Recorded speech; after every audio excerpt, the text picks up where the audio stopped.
Hello, everyone, and welcome to Slash Film Daily. Today's Monday, December 9th, 2024. On today's episode of the show, we're going to take a look at the weekend's box office numbers and then look ahead to some of the movies in the first half of 2025. My name is Ben Pearson. I'm an editor at slashfilm.com. I'm joined on today's episode by Slash Film staff writer and box office analyst Ryan Scott. Hey everyone, how's it going? All right, Ryan, so you weren't with us last Monday when Moana blew up the box office and there was this big trifecta of movies that drove us to a record Thanksgiving. So why don't you give me a recap of what's happened at the box office since then? So unfortunately I am very sorry everyone that I wasn't here on what was actually a very, very big weekend. But yeah, so we'll go ahead and go over the top 10 from this weekend and we can talk about some things real quick. We'll try to, because we got a lot to get to today, but this past weekend, Moana 2 held on to the number one spot in its second weekend with $52 million. Now, that is technically a 63% drop, but let us not forget that Moana 2 had a 5-day sort of holiday weekend last week. So, given its ginormous opening weekend and the 5-day holiday stretch, that I would say that 63% is a bit skewed. It has now made $300 million domestically, along with $300 million overseas, and it has now made $600 million, making it one of the top 5 highest grossing movies worldwide of the year, Hollywood movies that is, in just 2 weekends of release. Monster hit. Number 2, Wicked, holding on to the number 2 spot for a third weekend, $34.8 million, dropping a little over 57%. That movie is now at $320.5 million domestically, a massive domestic hit for Universal. Has made $135 million overseas, so lagging a little bit there for a $455.5 million global total. Very good hit there. Gladiator 2, in its third weekend, dropped another almost 60% for $12.4 million. It's going to be close with that one as far as whether or not it's going to be a good investment for Paramount. It is now at $368.4 million worldwide. It really needs to get to around at least 500 worldwide to be considered even somewhat of a success. Number 4, we have Pushpa, The Rule Part 2. That is another one of those Indian imports. That made $9.3 million on just over 1,200 screens. So that had a stellar per screen average. That was a nice little win there. Number 5, we had Red One, still hanging around the top 5 with $7 million in its fourth weekend. It has now made $85.7 million domestically, and it has pulled in $78.2 million internationally, $164 million worldwide for that one. It still could touch $200 million. Maybe the big one of the entire weekend. Christopher Nolan's Interstellar returned to theaters to celebrate its 10th anniversary. It made $4.4 million. The catch is that it was only on 165 screens, most of them IMAX, so it had a ridiculous per screen average of almost $27,000. Yeah, that was absolutely insane. And then there was another sort of small release called Solo Leveling Reawakening. I really don't know what this one is, but it made $2.4 million on just 846 screens, so it had a somewhat decent per screen average. Number 8, we had a newbie called Y2K from A24. This is a horror comedy that debuted at South by Southwest earlier this year, starring Rachel Zegler. It did not do very well at all. It made just $2.1 million on over 2,100 screens for a per screen average just barely north of $1,000. This one is dead on arrival, folks. And then at number 9, we had another Christmas thing for King and Country. A Drummer Boy Christmas Live made $2 million on a little over 1,500 screens. And lastly, at number 10, we had the best Christmas pageant ever with $1.5 million. That one has become a sneaky hit for Lionsgate with almost $35 million domestically. The only other thing that I would like to point out is there were 3 other horror movies that hit theaters this weekend. Werewolves landed at number 11 with $1.1 million. That one didn't do particularly well. We also had a movie that I liked quite a bit called Getaway, with starring Nick Frost. That made just over $100,000 on 474 screens, so that one really didn't resonate. And then also Amy Adams' long-awaited Night Bitch arrived, and I think it was only on 80 theaters, and grosses were not reported, which is not a good sign.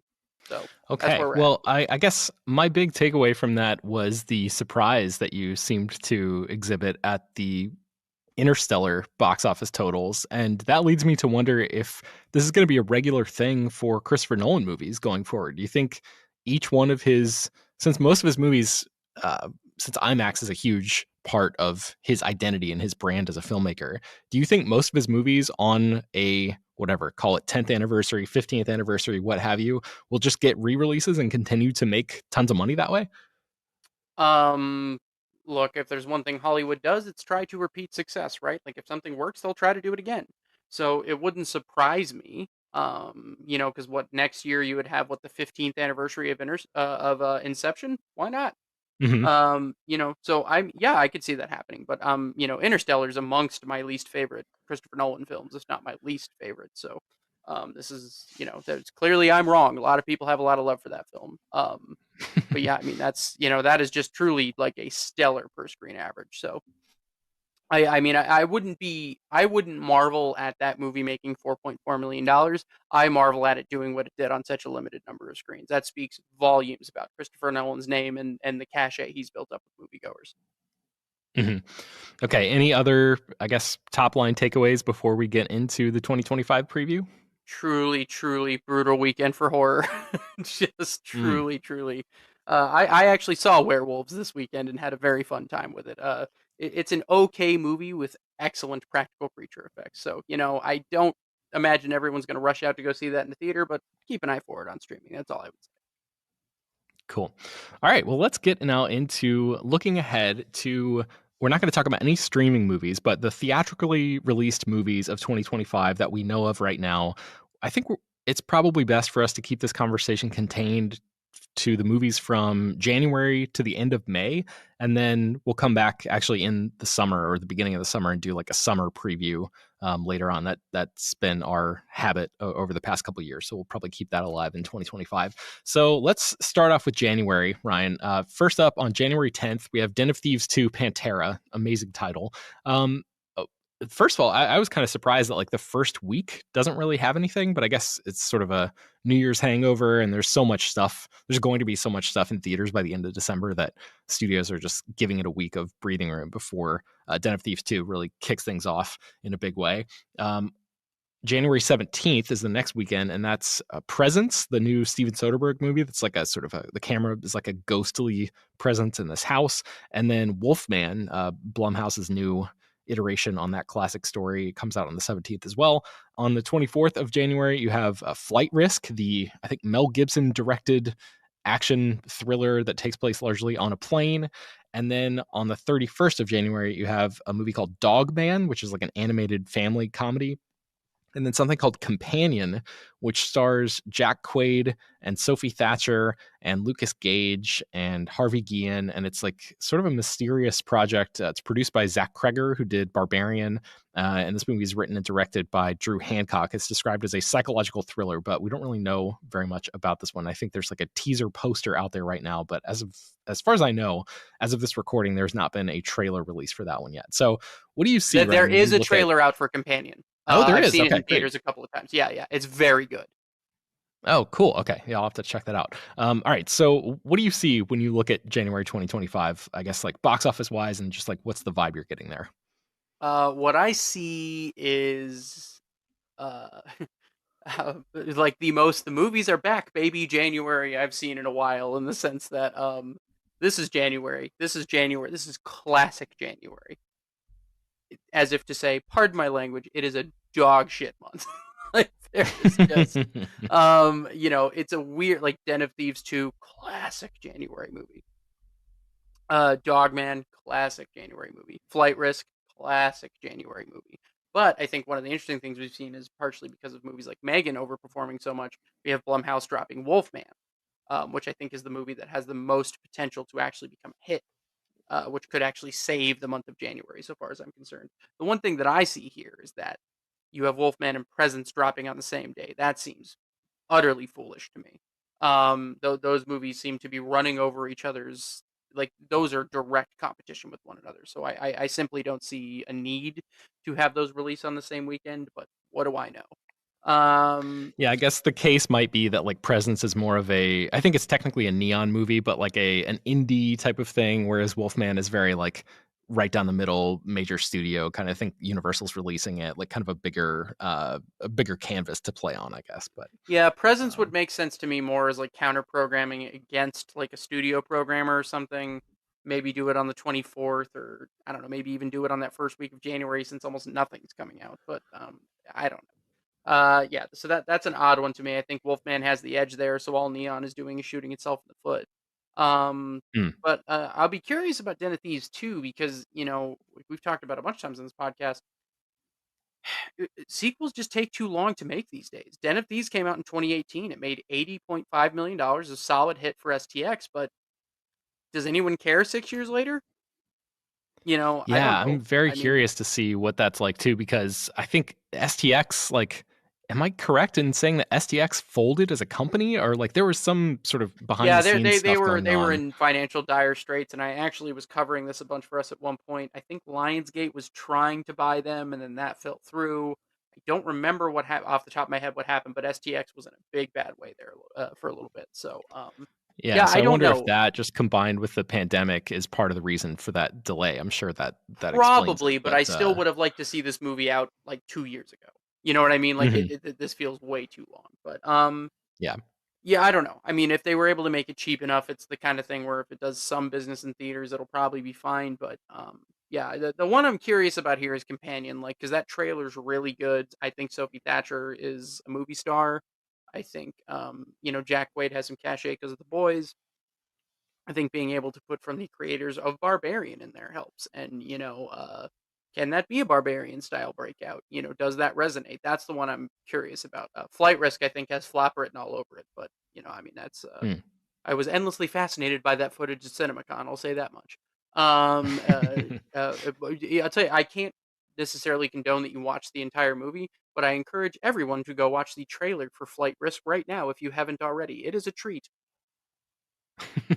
Okay. All right. So moving into February, on February 7th, there's two movies. There's Love Hurts, the action movie with Ke Huy Quan and Ariana Debose. There's a trailer out for that one. I think we have it up on Slash Film, so check that out. And then Heart Eyes, which is a rom-com slasher directed by Josh Ruben, and it stars Olivia Holt and Mason Gooding.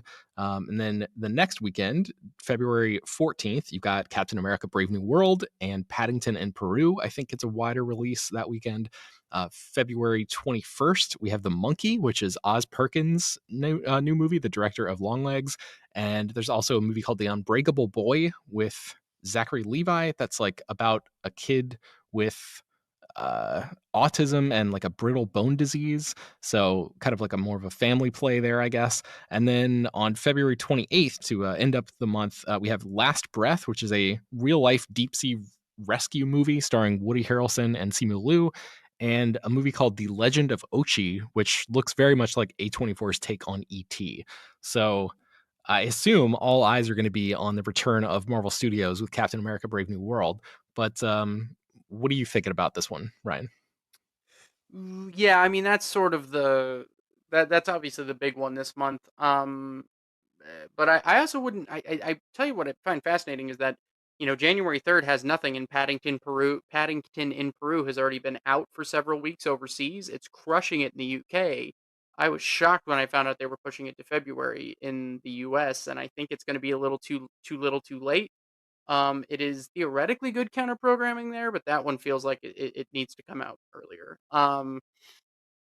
Captain America: Brave New World is a fascinating situation because the Captain America franchise, uh, it's arguably Marvel's best trilogy, but does Anthony Mackie mean anything to moviegoers as the face of that franchise? And do all of the reports of lots of reshoots and a messy story and all these other things like does that get in the way? Is it actually a good movie? Like, is this a World War Z situation where despite all the reports it ends up being a good movie? Like, there's too many question marks there for me to, could this be the Marvel situation, or is it, Captain America Winter Soldier Part 2? It could be anything in between those things, so I really don't know. That one is a real unknown for me. All right, well, let's take a break and then we'll come back and talk about March, April, and May. All right, Ryan, kicking off March, we have Sinners, Ryan Coogler's new movie starring Michael B. Jordan. Very excited about this one. This comes out on March 7th. March 14th, Black Bag comes out in theaters. That's another Soderbergh, the second Soderbergh movie in 2 months, basically 3 months. This one is a spy thriller starring Kate Blanchett, Michael Fassbender, Pierce Brosnan, and Naomi Harris. Like, hell yes, sign me up for this. And then another really interesting movie that I don't think there's a trailer out for this one yet, but I'm so curious what this looks like. March 14th, Novocaine comes out, and this stars Jack Quaid as a character who has a disorder where he cannot feel pain, and he has to basically fight his way through a bunch of people who are robbing a bank and have taken his girlfriend hostage. And that sounds really fascinating. Also in March, we have Disney's quote unquote live action Snow White movie on March 21st. March 21st, also, we'll see the long delayed release of a movie called Alto Nights, which Barry Levinson directed. Robert De Niro plays two roles as two different mob bosses in that one. The co writer of Goodfellas wrote that script. So that one's been sort of like on the calendar for a long time and slowly moved a bunch of different places. So it seems like that one's finally going to come out on the 21st. And then the 28th of March, we'll see two movies. One called Levon's Trade, which is David Ayer's new movie. He wrote the script with Sylvester Stallone. Jason Statham is going to be starring in that one as like a black ops agent who leads a peaceful life with his daughter as a construction worker, and then he has to bust out his old set of skills when his boss's teenage daughter uncovers a criminal conspiracy that has the potential to wreak havoc on his peaceful life. So once again, hell yes. I'm very, very curious about that. And then a movie called The Woman in the Yard, which I've never heard of before, but Wom Colette Sarah is the director of that. I think that's how you pronounce his name. I apologize if I'm butchering that. It's a psychological horror film about a woman who shows up on a family's lawn and gives them a chilling warning. So a little bit more diversity, I would say, in what we're getting in theaters in March. But anything jump out at you here, Ryan? Not to go too far back in time here, I'm so sorry. Just real quick for going back to February, I would like to point out that The Monkey, which comes from director Oz Perkins, is a Stephen King adaptation, and now you get to put from the director of Longlegs in there. That could be a sneaky hit. I just wanted to point that out. Cool. Yeah, so March is the first year where we get cooking here. Sinners, it fascinates me because supposedly it's got like a $90 million budget. And as I've pointed out a couple times in pieces for Slash Film over the last couple of years, vampires are not good for business. Um, most of the vampire movies of the last 2 years have flopped and flopped somewhat badly. This is a fascinating thing, but how much cachet does Ryan Coogler have outside of the Black Panther movies? I would argue probably some, but I don't know how much.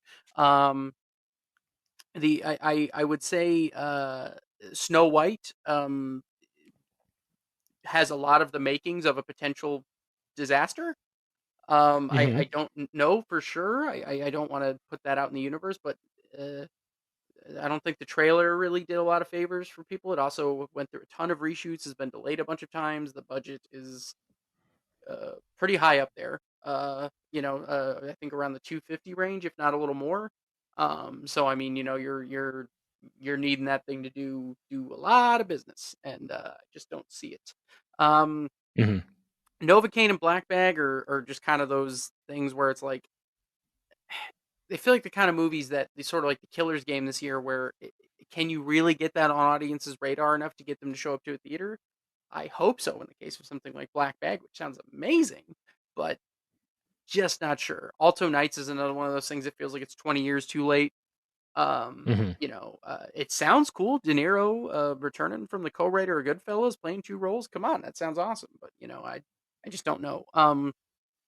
Only other thing, I can't really say much, but I might know a thing or two about The Woman in the Yard, and think that could be one of those sort of horror movies that sneakily makes some dough next year. We'll see. But Sweet. but yeah, so I mean, it's that's like your. The only thing I will say is March, and it has become a month where you have movies like Captain America: Civil War, Batman v Superman. I'm sure Hunger Games. You have tons and tons of examples of March being this month now where you can have a blockbuster movie sneak in before summer and really make dough. And I think that Disney was hoping that was going to be Snow White, but if that flops out, March could be a rough ride for theaters. Mm. I'm seeing a little bit of seeing some choppy waters there, potentially.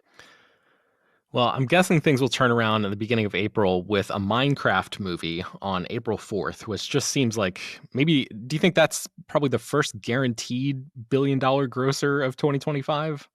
Are you being facetious? Well, I'm looking back and I'm trying to. You're asking me as if I should have another movie in mind that we've already talked about that would make $1 billion, No, no, I'm and I asking because a Minecraft movie. So the way that people like resonated with like the Super Mario Brothers movie, right?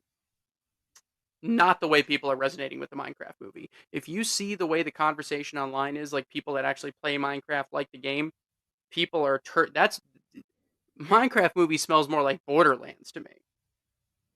really, oh, Um, interesting. Okay. like it really seems like it is, and it, now I'm not saying it's going to. Borderlands is like literally an all-time level bomb, so I'm not saying it's going to do that bad. But I'm saying this is not the next.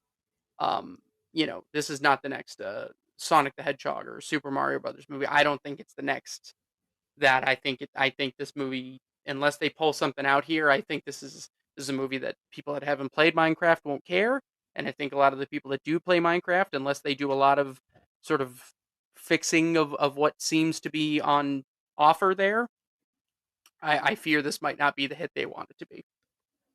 That's fascinating. Okay, I was under the impression that like every child on Earth played Minecraft, They and do. maybe it's just the kids that are that I know their parents or whatever.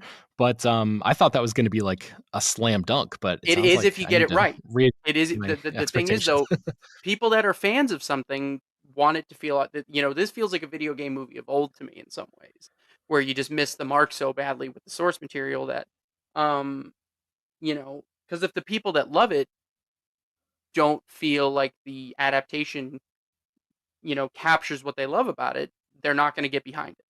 And Hmm. so the sense that I have gotten, because I don't really play Minecraft, but the sense that I have gotten from the feedback online, comments on YouTube, you know, trailers and stuff is that, people are not happy with what this looks like. So, unless the reviews come out and they're like, never mind, trailers were a little rough. This looks great. I don't know if it's going to be able to overcome that.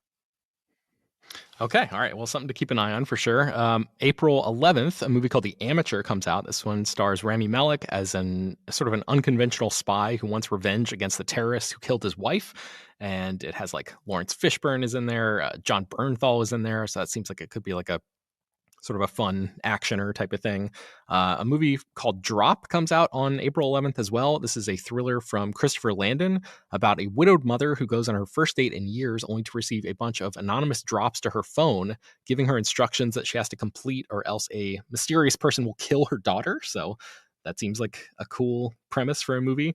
And then April 18th, finally, Mickey 17, Bong Joon Ho's newest movie starring Robert Pattinson, will apparently come out. At this point, I'm not going to believe it until I'm like sitting down in a theater watching this thing because this movie has been moved almost as much as like an Avatar release date at this point. And then rounding out the month, we have The Accountant 2 and a movie called Until Dawn that is based on a video game. And that's director David F. Sandberg's return to a proper horror sort of franchise or world anyway. So those come out on April 25th. So what jumps out to you here, Ryan? Drop sounds awesome. Whether or not it can find its audience, I do not know, but Drop truly sounds great.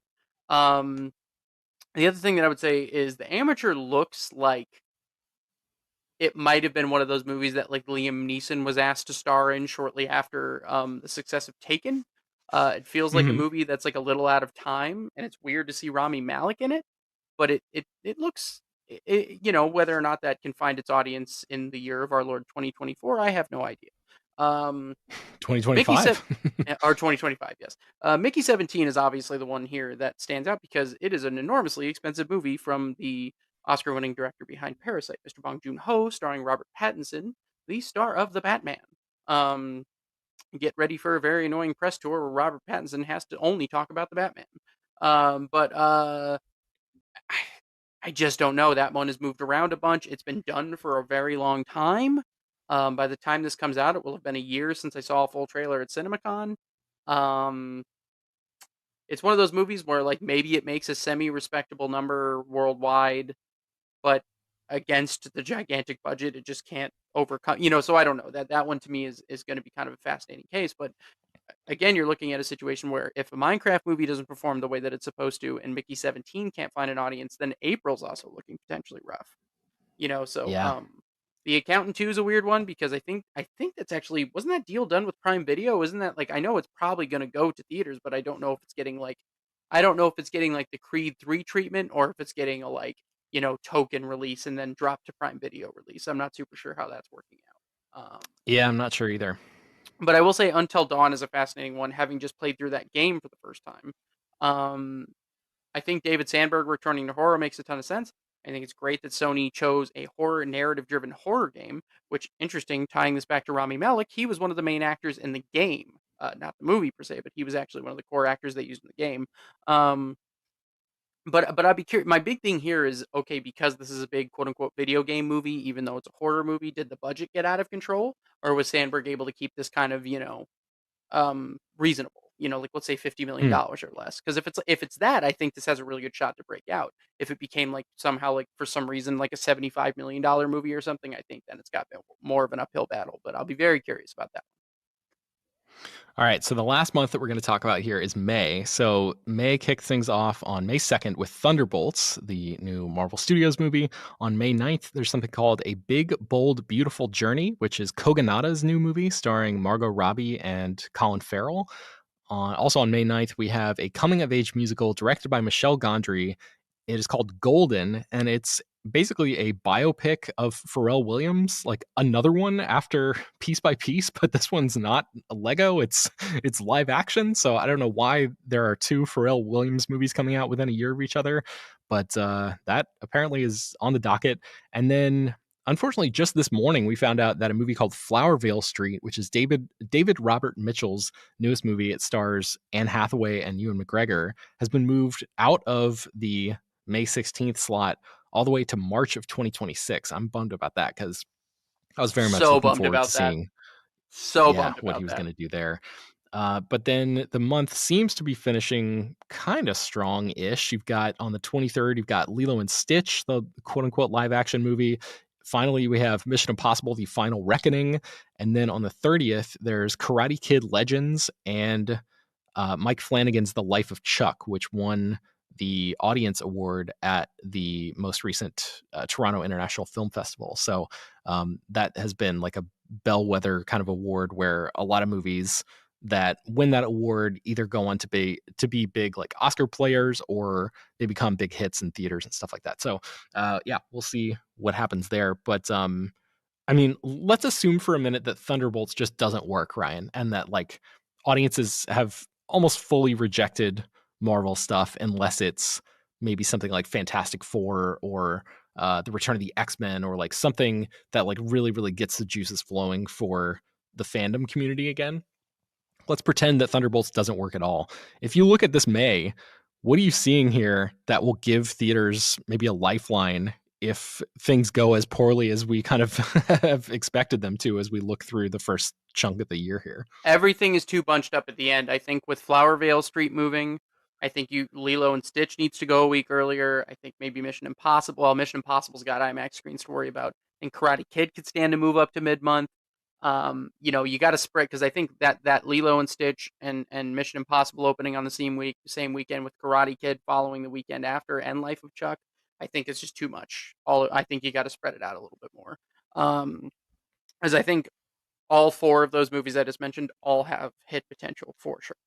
Lilo and Stitch has Okay. quietly become one of those just absolutely beloved Disney movies, and I think if the live action interpretation of it can sort of, is it something that a lot of people in our circles are probably going to roll our eyes at? Yes. Is it something that your average Joe will probably still want to go to? Probably. And then I think, look, I'm going to forego the budget conversation for a second. The Mission Impossible movies at this point are pretty much guaranteed $500 million worldwide movies. So, that's going to be a solid hit there. I think Karate Kid Legends has interesting potential given the resurgence of, Cobra Kai on Netflix and stuff. But does that suffer from the whole we have Karate Kid at home syndrome? I don't know. But Hmm. yeah, I just think that everything is too bunched up at the end of May there. And I think I would like to see a little bit of moving around maybe to make May a little bit more, or maybe even move something from May to April, or just shuffle it around a little bit, so those bigger movies aren't all so bunched up, because I just don't quite get the reasoning there, but we'll see. So I do think So, that May is not completely contingent on Thunderbolts, but I just think that you can't sort of then have everything that you do have a chance that does have a chance to break out. You can't just have that all sandwiched together. yeah. Well, I think I would maybe if we were in this position last year, looking at this calendar, I would think that things are kind of dire because 2025 is supposed to be like the big return year to theaters where 2024 was the hangover from the 2023 strikes. And so 2025, everything is supposed to come roaring back. And it really doesn't sound like there were that many like major uh, like guaranteed blockbusters in theaters for the first half of Well, 2025. I mean, maybe a handful. here's what I would say. I would say the difference is, look, you can't predict how things are going to shake out, but I would say, all right, let's look at it. Wolfman, big Blumhouse horror movie based on IP. Companion, from the producers of Barbarian, original horror movie. Captain America: Brave New World, big Marvel sequel. The Monkey, big Stephen King horror adaptation. Well, not big, but you know what I mean.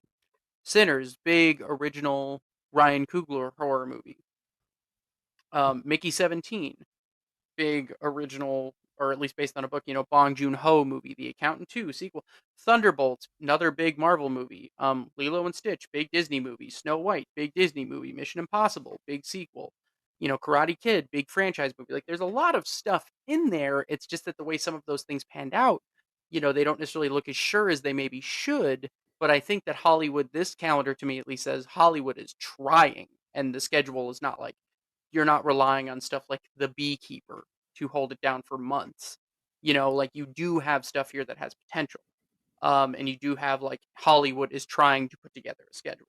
And then I think when you get to June, you look at that Dirty Dancing sequel, you got Ballerina, the John Wick spinoff, you got Pixar's new one, Elio, you've got How to Train Your Dragon live action, you got 28 Years Later, you got Megan 2, you've got, June and July, then just get, then you get really cooking with stuff that seems like surefire, Hmm. So I think that, am I super do I feel super great about the first half of the year? Not really. Do I am I encouraged by the fact that, like, there is a lot of, like, look, we're trying on that calendar? Absolutely. And look, Okay. I think that, like, if everything I talked about maybe having a little unease about flops, then we might be in trouble. I'm very happy to be wrong about Captain America: Brave New World. I'm very happy to be wrong about Paddington going that late. I would like to see Sinners break out. I could be wrong about Snow White. Um, there's things there that, like, I think that Mission Impossible might do better than we think because it's billed as the last one. So there's a lot of stuff in there that, like, could break out really well. And then when you get to June and Hmm. July, we're straight up cooking. So, it could be all right.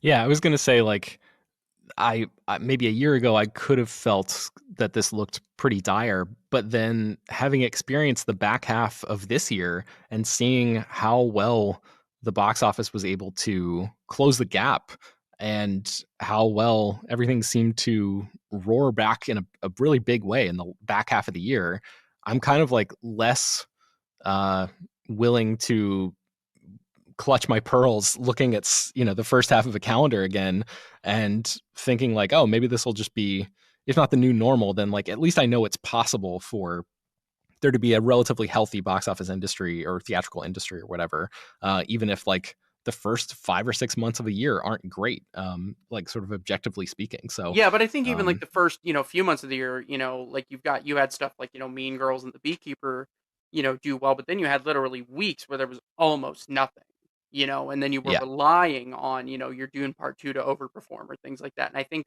what I am slightly encouraged about looking at the first half of the year next year is that you don't have that over reliance on stuff. You don't have weeks and weeks on end with absolutely nothing coming. So, let's say hypothetically that, like, Companion can be like a Beekeeper style hit. Okay, then you're kind of keeping pace there. Can Hard Eyes break out? Maybe as like a low key slasher film. Can Love Hurts do like a Nobody or John Wick? Like, you have things on the count that can totally work out. Not everything will, but so I just I guess I just think that's my big thing, is that Hollywood at least has to try, right? And they are super duper trying right here. So I don't feel as pessimistic, and we'll see what happens. Cool. All right. Well, that's going to do it for today's episode of the show. You can find more about a lot of the movies that we talked about at slashfilm.com. Slash Film Daily is published every weekday, bringing you the most exciting news from the world of movies and TV, as well as deeper dives into the great features you can find on the site.